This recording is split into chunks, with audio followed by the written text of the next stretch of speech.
You guys really love this DIY plaster wall video, so I thought I'd make a more in-depth tutorial for you guys. Here we go. We started out by measuring the square footage of our wall to see how much quick wall we would need. Try saying that 5 times fast. Anyways, we followed the directions and got a measuring bucket to measure out how much water we would need.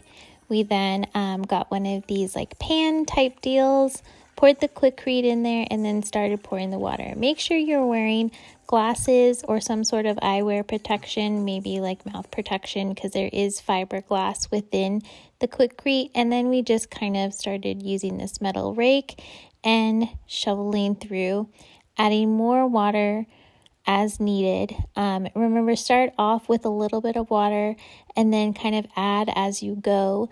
You want to make sure that it is like a peanut butter texture. You really want to focus on the consistency of your mix, making sure there's no dry pieces, no clumps, making it as smooth as possible.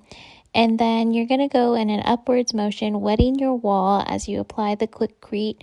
And then again, like I said, go up. And then if it is a drier climate, make sure, add water as you go into the mix. Don't add too much.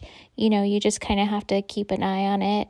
And then what you want to do is seal it with a masonry paint, because there will be like some spots that are darker or lighter than others. So this will just give it an all over nice finish, and it just looks so good. If you stuck around this long, thank you.